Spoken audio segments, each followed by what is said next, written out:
We move on, and it is known as the terrible twos and the horrible teens. They're the years that drive mums and dads up the wall. Now, you've got to think tantrums, I guess, bossiness, even swearing and lying. Sometimes this can be so hard for parents to deal with. Now, take a look at how Jemay King from Summer Heights behaves when she doesn't get her own way. Mum, it's me. I'm really upset. You're going to come and pick me up.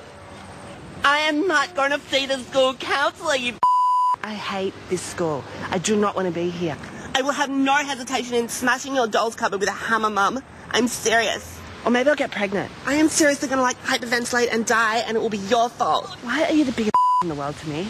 I'm 16, Mum. In a couple of years' time, I'm going to be out of your life. I'm not even invite you to my wedding. I just want to go back to Hilford. That is where I belong. I'm not supposed to be here. Okay, how do parents handle that sort of behaviour? Is it ringing bells? Danny Miller joins us this morning. Danny, good morning. Good morning. That's the teenage view, which we'll get to, but let's look at the twos. The terrible twos, is it real?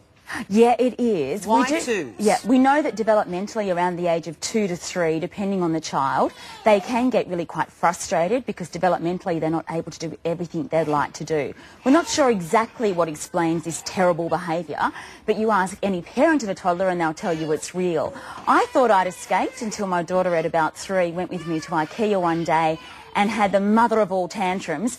Lucky for me, I was in IKEA, so I couldn't even get her out until we went around every single sort of floor and down many escalators. And then she did those awful ones at the age where they sort of arch their back when you try and get them in the booster seat to get them home. So it's absolutely real. I think what's important for us to keep in perspective is that this too shall pass. The child is not doomed. You are not a bad parent. Others will not be judging you, or they should not be judging you.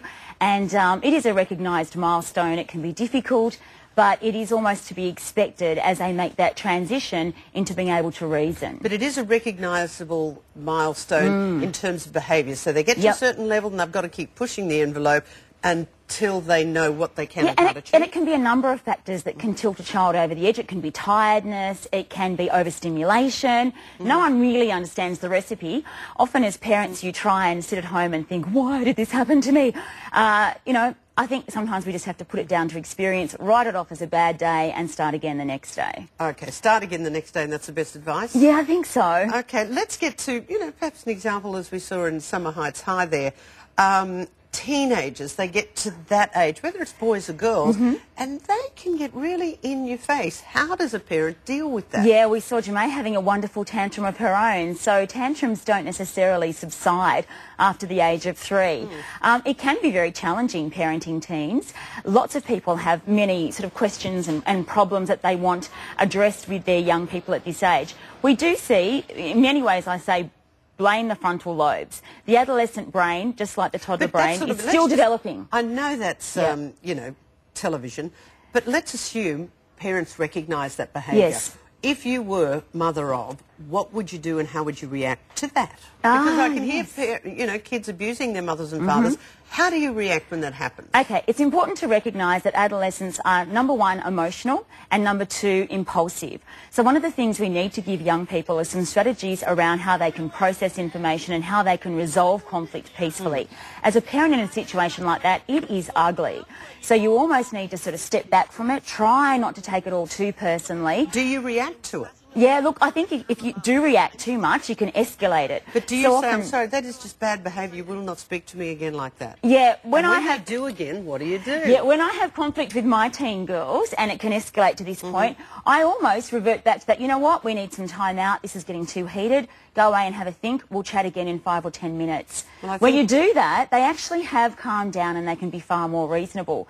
The other important thing, I think, for parents of teens, though, is pick your battles. You know, teens really do have a complex, involved life. They are making career decisions, they're handling relationships. It is more difficult to be a teen today than it was when we were growing up. But as you wisely said, pick your battles. If you overreact immediately, it's only going to everything, you know. But Danny Miller, thank you very much for your time this morning. Good advice there.